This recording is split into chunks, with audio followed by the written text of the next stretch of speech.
Okay, hello everyone with a beating heart. This video is going to be basically showing what I'm doing with this engine. If you looked at the last one, I diagnosed the knock at being piston slap. Like all the pistons were cracked at the skirts. I decided to do a cheap in-frame rebuild, or in the semi-world is called an in-frame. I guess you could call this a hack rebuild or a dingle ball rebuild, whatever you prefer. Just be in mind that this type of rebuild is a half-assed. This is not by the book, literally not by the book. You really shouldn't do this, but you can get away with this if you know engines and the condition of your engine before you tear it down is still in decent shape. This one, the crank has a little bit of a little wear because of dirt. The bearings show it. Few of the journals. I'll get to that when we come to it, but for right now I'm going to start with these motor mounts. If you can, it's kind of blurry there. If you can kind of see down here, there's a nice space between the rubber mount. It's quite common on these things to have worn out motor mounts because they're not really all that great design. So I have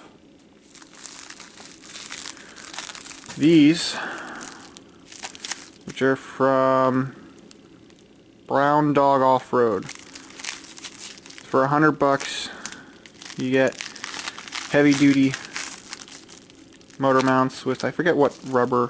It was the higher end rubber. The other rubber, I don't remember the price for the lower end rubber, but I went with the higher end rubber, and they're made in America.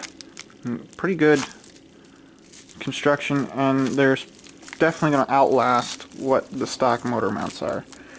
So that's what I'm starting with. Okay, so I figure I'd just give you a before and after, or the stock versus the Brown Dog motor mounts. As you can see, they're really different. The stock one being this just giant triangle of rubber that's held on by a metal strap. You can see the big, well, you can kind of see the gap in between it because the rubber just shrank, compared to the new one where it's just this sort of pipe, circular rubber mount in there, welded. Now the paint looks like they dipped it in thick in spots and really spray painted it, but we'll see how well it holds up and keeps it from rusting. For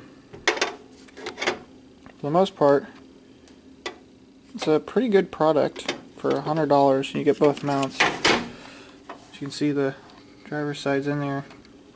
It's a direct stock replacement, and they give you a sticker with it you can put on, and then like an instruction sheet.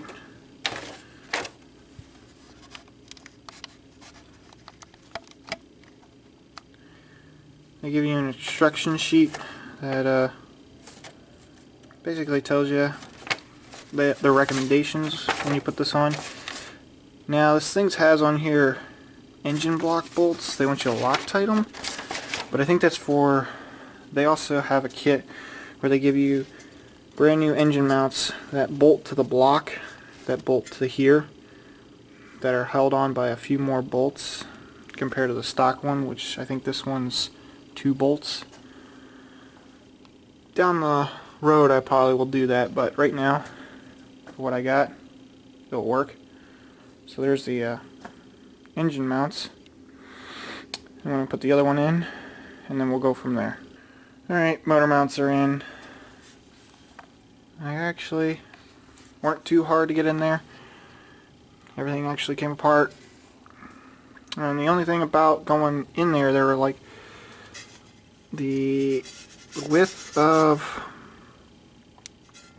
this is a little bit larger than this, probably because of rust, and it probably doing one at a time, or tweaked the motor mount a little bit. Not really sure.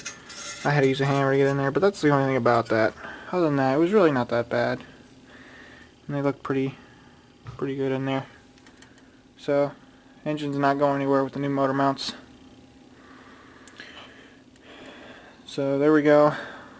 Let's get on with the actual rebuild. Alright everyone, we're going to get down to this rebuild.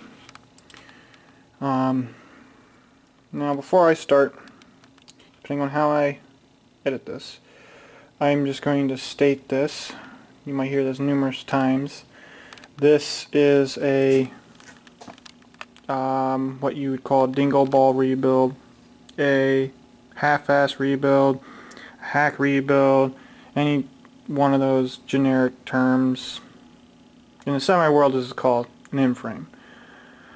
But frankly, this is one of those deals where you know engines, you can get away with it.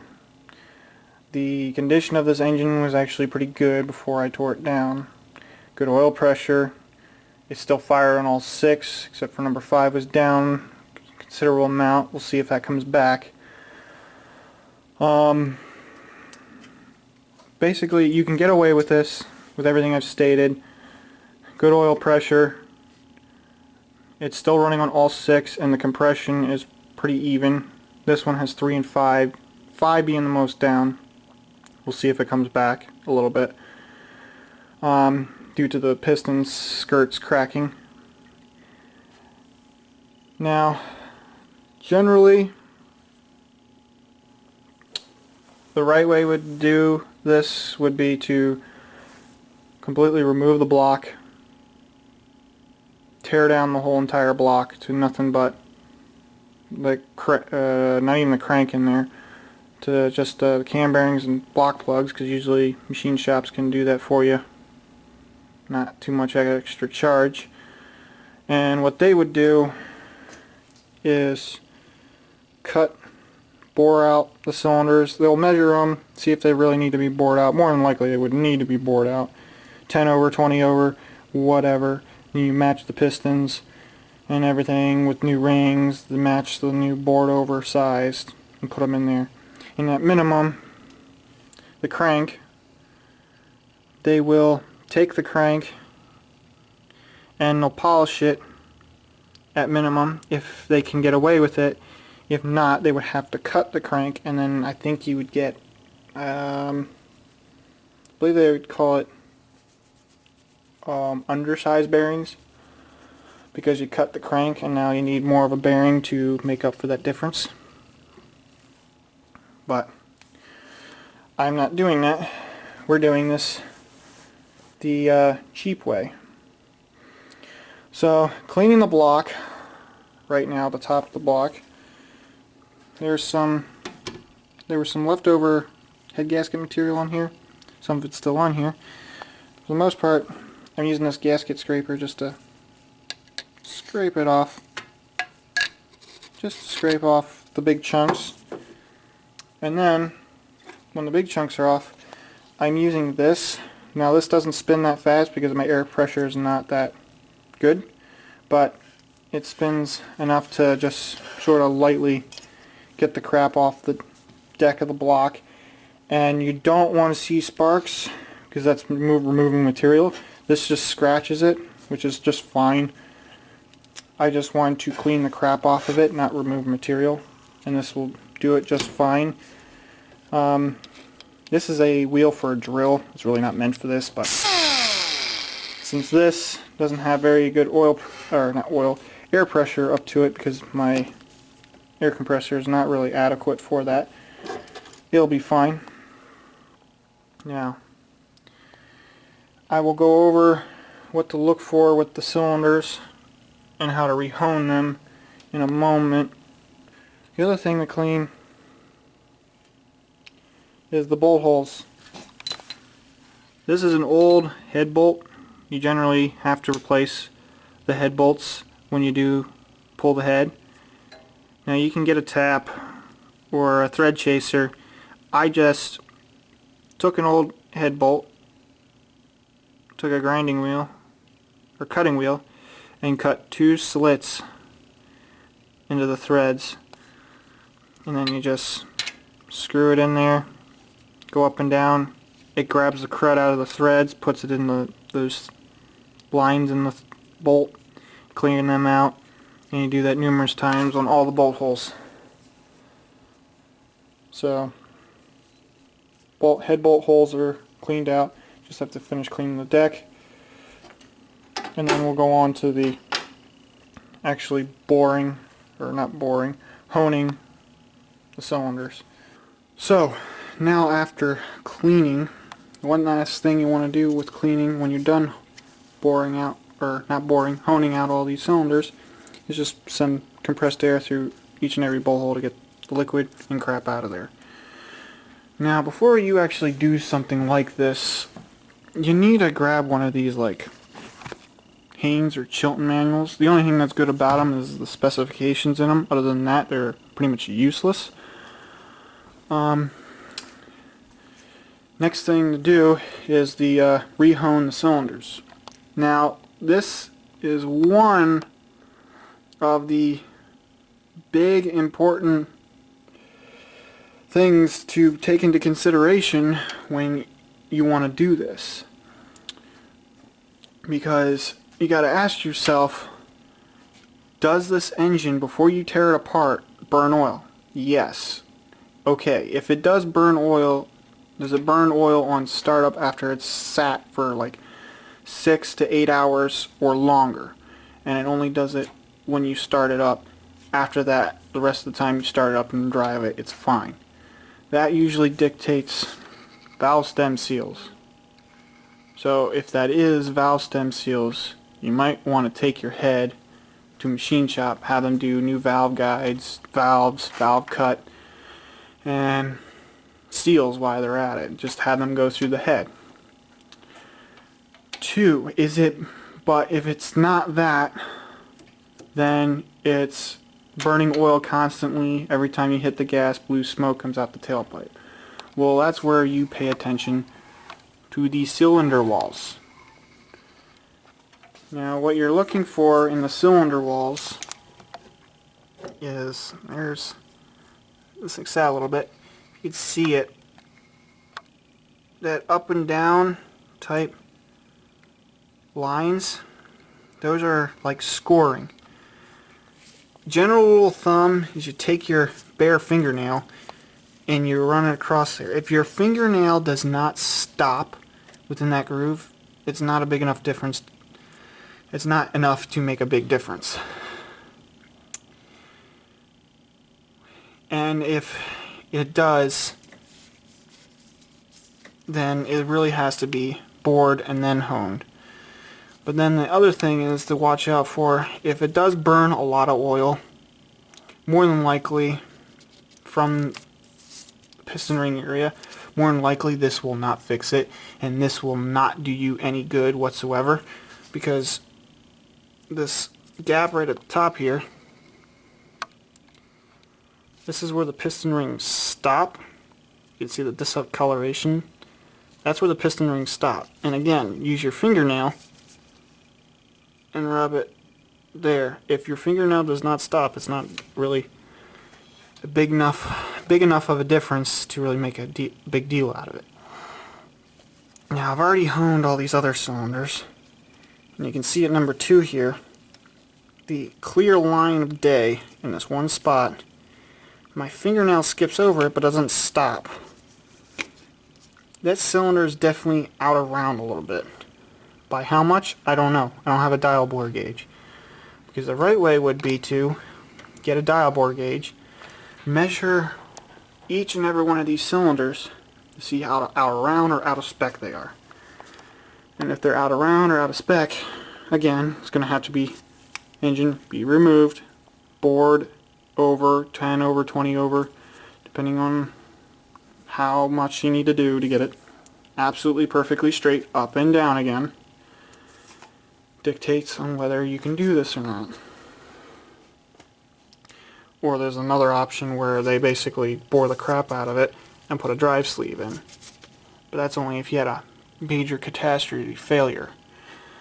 This thing did not have a major catastrophe failure. It just had cracked piston skirts. And I caught it before it actually had a major catastrophe failure. So that's basically what you have to look out in the cylinder walls.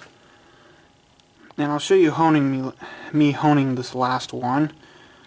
But generally, you want to pay attention on what is the condition of your engine before you do this.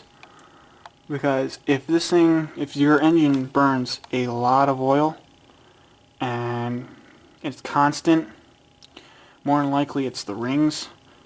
And if the rings are burning oil, that means the bore is pretty worn out, and doing this way will not help you any way, shape, or form. You'll continue to burn more oil, and it would be just a complete waste of time. This thing doesn't burn oil, from my knowledge, when it's running, or even when it sits. So that's why I'm not messing with the head. I'm just rehoning the whole cylinders, all the cylinders, due to piston skirt failure on the stock pistons. So I'll show you our honing. I don't know why I keep saying boring, but we're gonna hone this last one, and then we're gonna clean it, because if you don't clean it, you're gonna wipe out your rings in about 50 miles, and the thing is gonna burn oil like crazy. So I'm gonna set you up, and we're gonna hone out this last cylinder, number 3. Okay, now when you want to hone your cylinders out, there's 2 things you need. There's also 2 types of hones. This is what they call the dingle ball hone, because it's a bunch of balls on the end of the sticks that are a certain grit. This is 240 grit, the finest grit, and I'll put links in the description to where I got this. Amazon carries them. That's where I got it. And then the other thing you need is PB Blaster. You need some sort of lubricant when you do this. Now,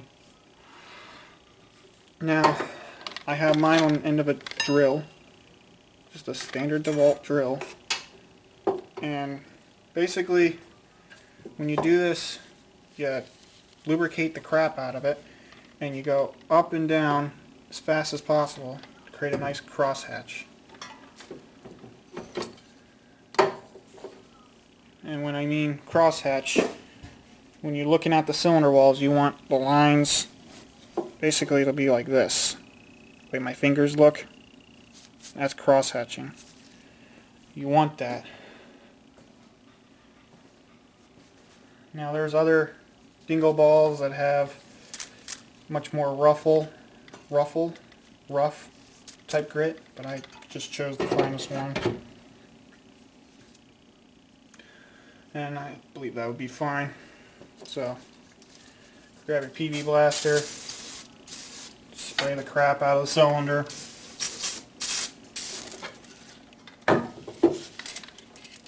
Take the tool, spray the crap out of that too.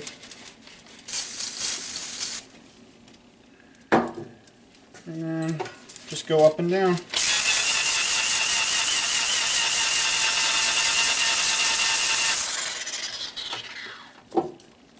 I like to do it a few times. Keep spraying the crap out of it.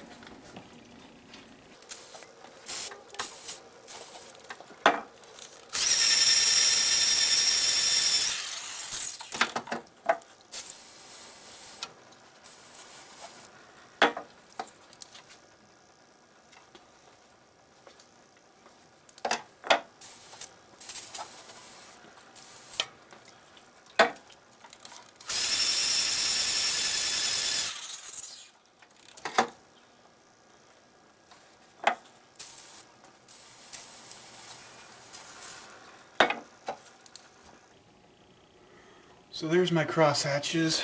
I'll show you in a moment. Doesn't really take all that much to recross hatch the cylinder or rehone it. But you get the basic gist of it. Really, most of the time it only takes about 3 passes, or not even that, probably. So, let me let you look here. You can see that. Kind of hard to. You can kind of see the cross hatches there.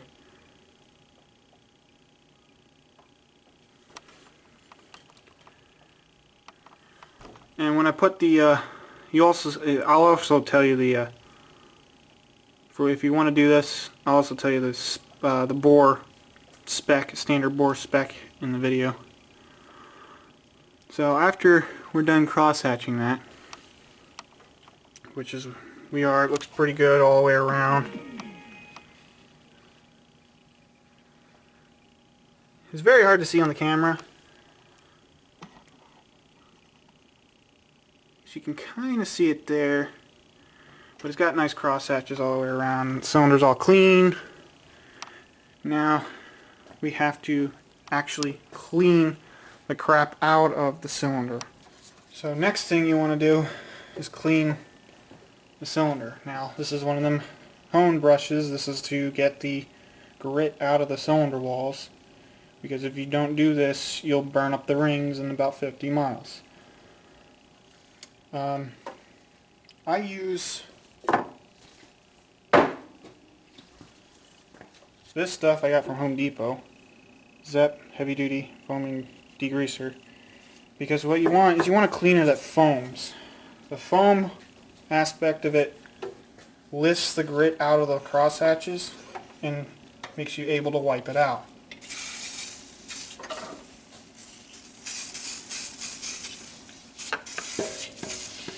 It's wiping away that PB blaster first.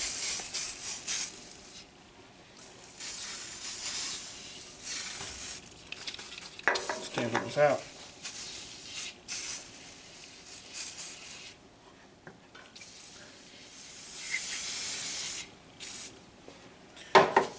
And same with just honing the cylinder, you grab your brush and go, and grab more.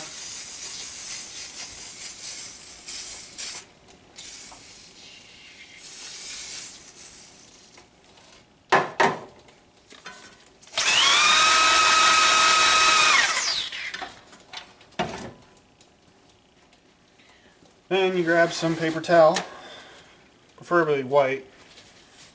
You take it and you just wipe out the cylinder. Now this is the first one. You can see it. You can see how gray it is. That's all that grit. You want to get that out. So basically it's rinse and repeat. Keep doing it until you have no black on your paper towel.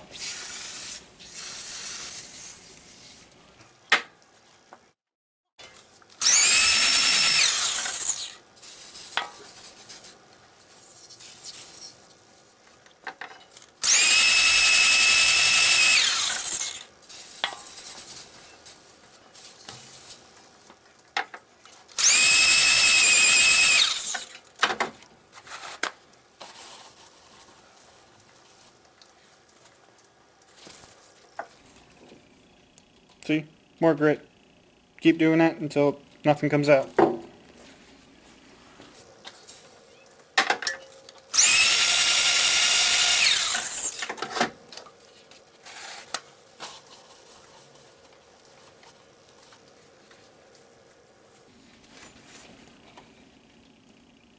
Still more.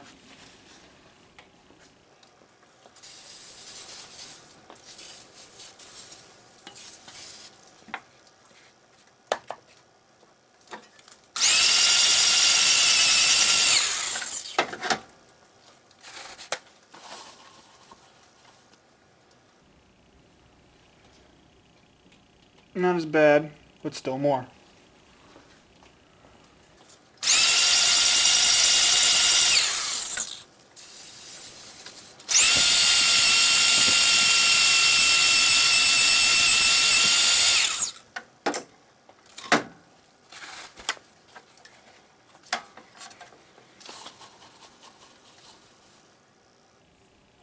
It's getting there.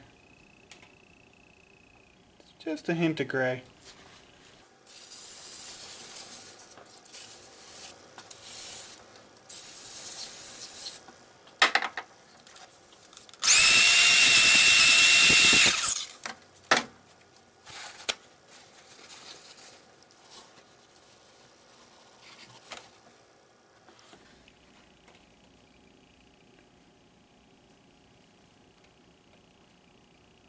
Getting close. Very, very light hint of gray.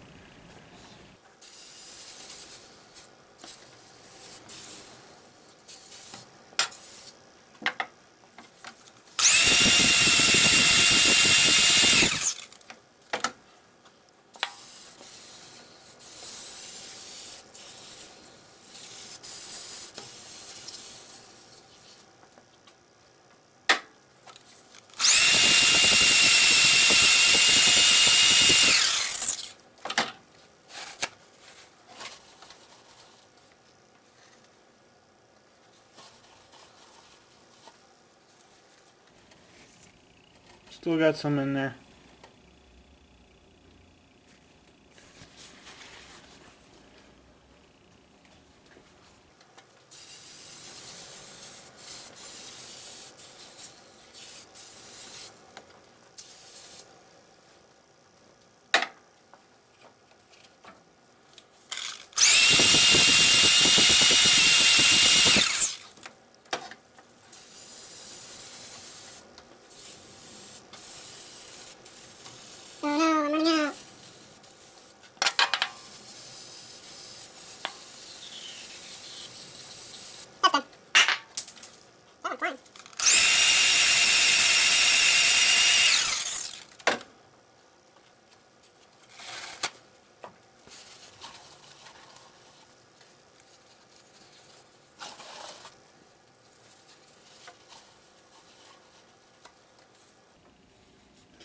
There's still some in there.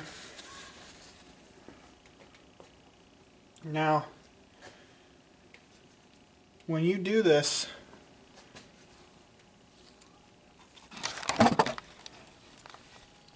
you want to make sure you put the crank at bottom dead center when you do the cylinders you want to do, just so you don't hit the crank journal down there. But now, I ran out of that stuff. I also have this stuff here. This sort of Windex bottle degreaser also sort of works. Not as good as the white stuff, but I'm going to go through all the cylinders now and re-clean them all because of all the splatter and everything.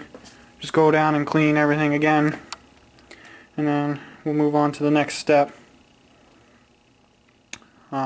with either putting piston rings on and gapping them, or we'll do the bearings next, one of the two. But I'm just going to go ahead and do what I've been doing with the brush with this stuff now on all the cylinders. Brush is not as harsh as the hone is, so I'm going to go ahead and do that. And remember, whatever cylinder you're honing or brushing, just turn the crank so the it's on bottom dead center so you don't hit the journal there for the bearing. So let me do that and we'll get back to you.